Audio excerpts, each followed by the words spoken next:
So I was raised by my grandma, so I used to make my grandma's hair, like weave her hair, make cornrows and all of that for her. At some point, I didn't really see myself doing 9 to 5. I don't know, there was really no reason, but I just felt like I wanted to have my own thing and have more time to do other stuff. So I just knew that I could do a lot of things, but it wasn't like I was taught.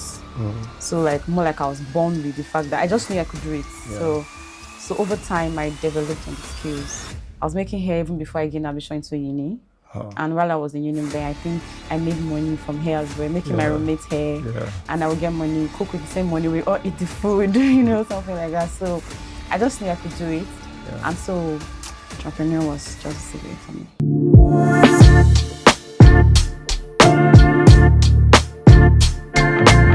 Let's meet today's game changer. Hi. Thank you for having me. My name is Sharon Otenghabun, and the name of my business is Prohairsgallery. Well, I think it all started in 2020, just when COVID hit, or after COVID.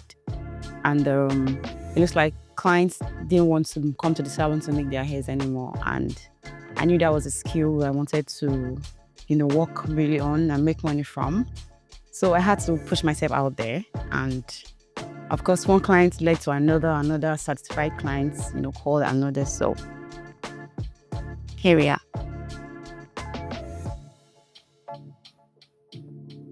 Well, like you would guess, it's been a tough year, but pushing through, I would say we must, irrespective of the fact that we have a lot of entrepreneurs and even those that are in the same field like I am.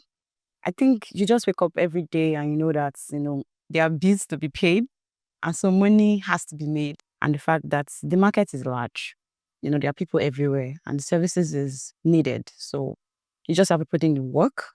And so getting clients, they will always come once you know you're on you know what you're doing. So of course I am. I'm so excited. But what's the strategy for success? After the break, we bring in our expert.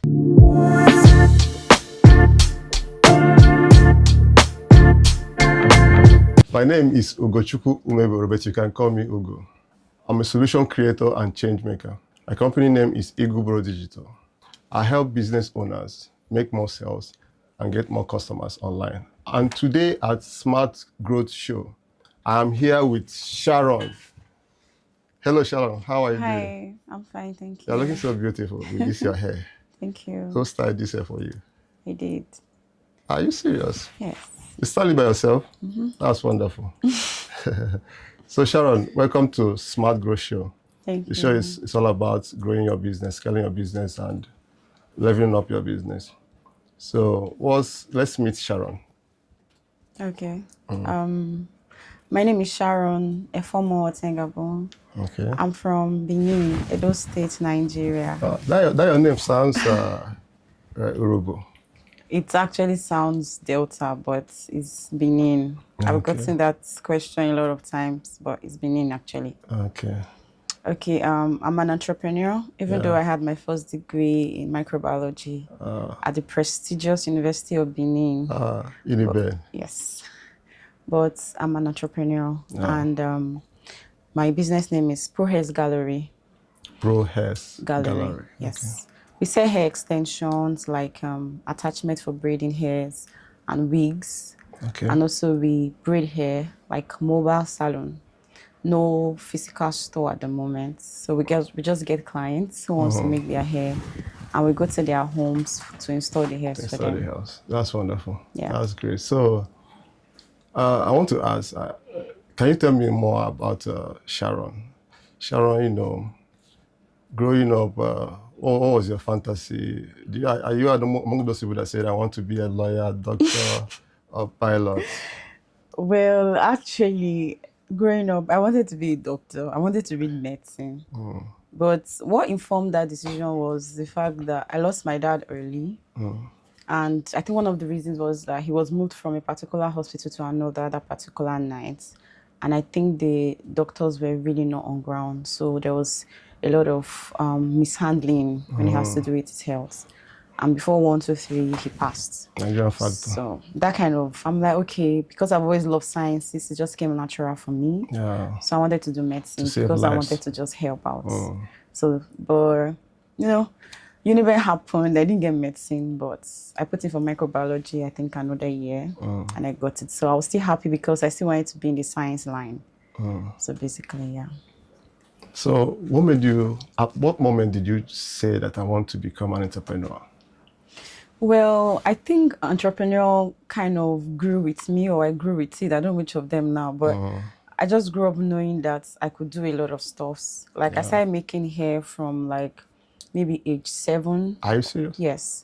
So I was raised by my grandma, so I used to make my grandma's hair, like weave her hair, make cornrows and all of that for her. So I just knew that I could do a lot of things, but it wasn't like I was taught. So like more like I was born with the fact that I just knew I could do it. Yeah. So over time, I developed on the skills. I was making hair even before I gained admission into uni. And while I was in uni, I think I made money from hair as well, making my roommate's hair. And I would get money, cook with the same money, we all eat the food, something like that. So I just knew I could do it. And so at some point, I didn't really see myself doing 9 to 5. I don't know. There was really no reason, but I just feel like I wanted to have my own thing and have more time to do other stuff. So entrepreneur was just the way for me. So you say that you are born an entrepreneur? Yeah, I think. I would say that actually. Okay. I would say that. Like if I should go into a 9 to 5 right now, I think I'll just do it for a while. I will still go back. So to just be like a circle until I feel like I settle for being an entrepreneur. Okay. So the temptation of going to look for a job didn't even come at all? Not really. It didn't really come. I don't think I was really tempted. A few times I thought of it when business just started and it looked really, sales was very slow and getting clients was, let's say difficult, but it wasn't really easy. So, friends would advise, don't you think you should just get a job? But I knew that if I get a job, it was just to raise funds for a particular time and still put the money back into what I've always wanted to do. So. Yes, okay. Okay, you mentioned about getting clients. So I want to ask, how do you get clients for your business? Okay, currently or how I've always gotten clients? How have you getting clients from your Okay, from the beginning, I once worked in a salon. Okay. Top shop. My bosses now, they've relocated to Canada, but while they were in Nigeria, I was working there as one of the top braiders in the shop. Okay. So that was before COVID.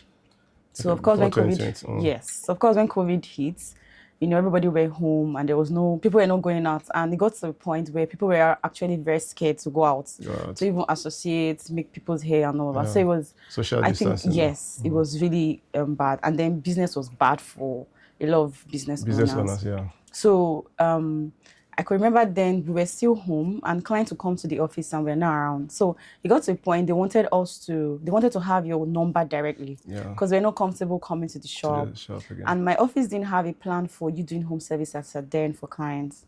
So they didn't really have an issue with giving your number or allowing you to give your number to your clients at the time. So just one client gets service and they're satisfied, they talk to somebody else because people are not going out and they're not willing to go out. So they'll be like, oh, your hair is nice, who made it?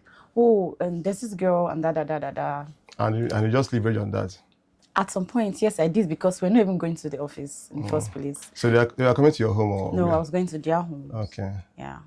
So it just started like that. One client refers another. And then I kept telling people around me, this is what I do for now.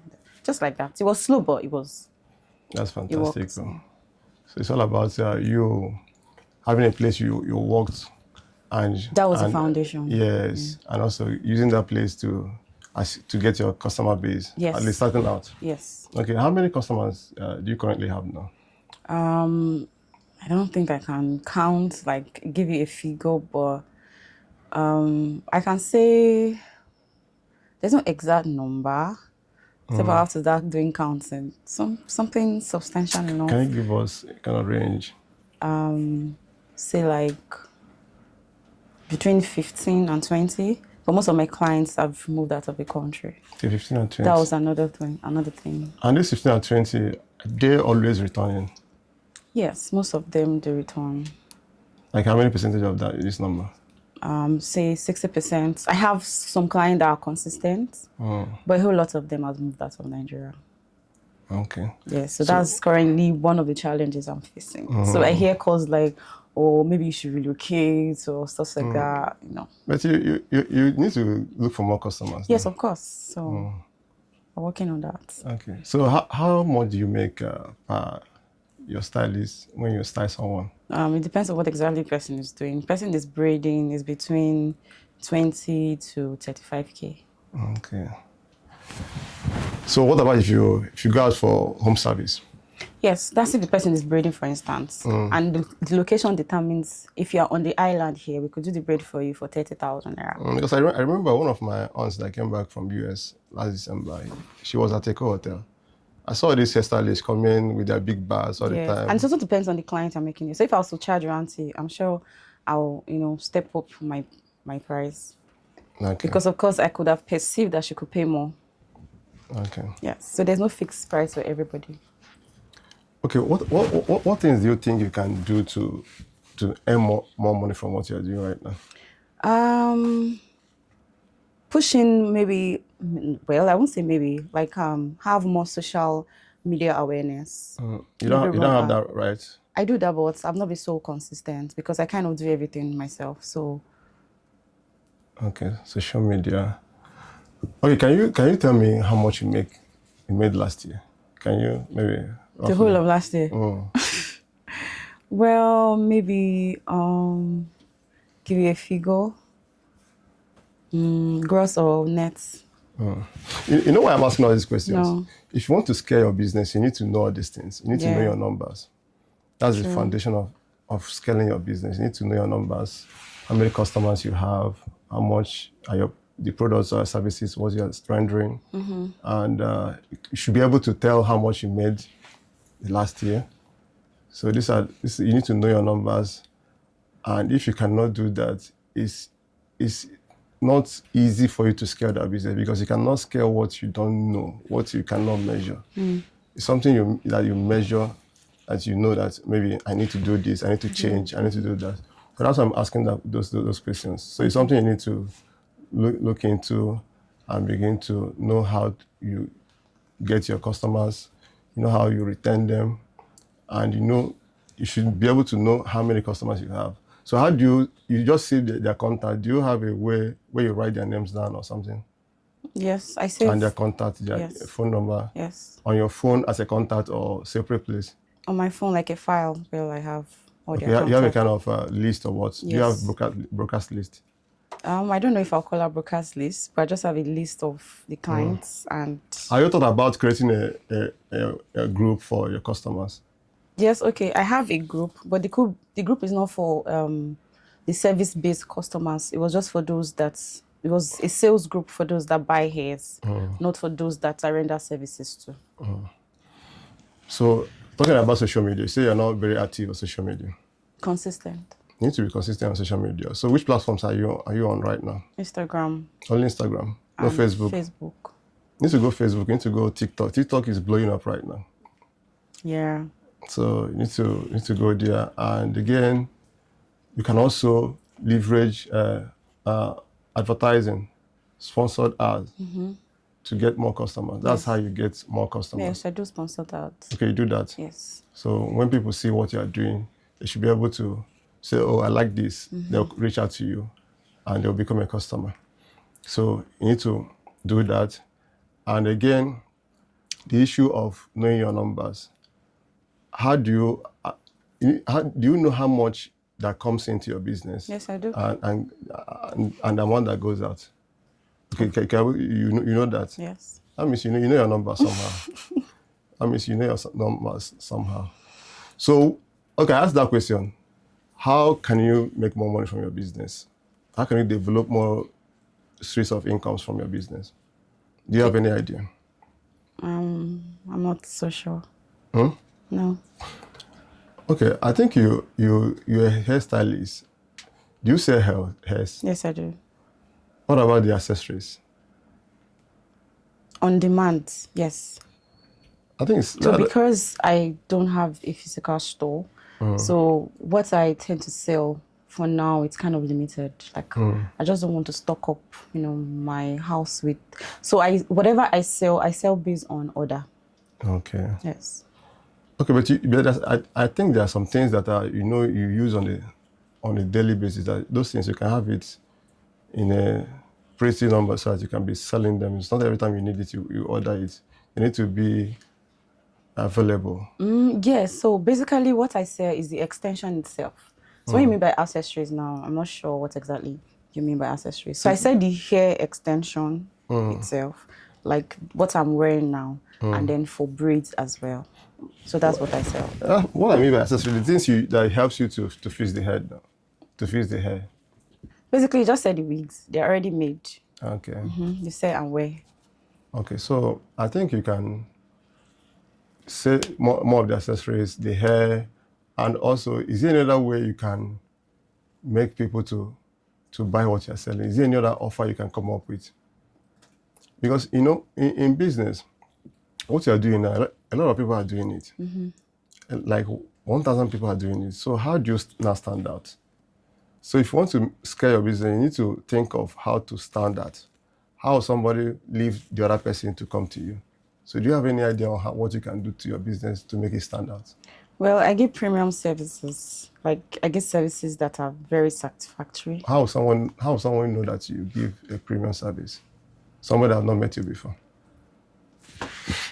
Convince the person to try it. So how will you convince the person? I sell the business to the person. I sell the ideas. I sell what I have to offer. And I show you what I've done before. So if you have the chance to meet the person now? Yes. What if you don't have the chance to meet the person? I put it out there. So you say you're not... I just say consistent. Okay. Okay, that's pretty good. So social media is settled now. All you need to do is just to push more on social media. And again, you know your numbers. I think you're doing well. You're doing well. So what you need to do is I think you need to run more adverts to get more people. We are talking about scaling business. So if you have maybe 15, 20 customers, now you need to have like 50. Yeah. If you can be able to handle it. So how do you get those numbers? You have to run ads, online ads, to show more people what you are doing. Because what you put out on social media, there, people that are seeing it is limited. Yeah. Well, if you have like 2,000 followers, they'll maybe showing it to maybe like 100 people. So but when you run sponsored ads, it will help you to show it to more people and you get it to more people to see what you're doing. So I think you need to leverage social media marketing, running sponsored ads.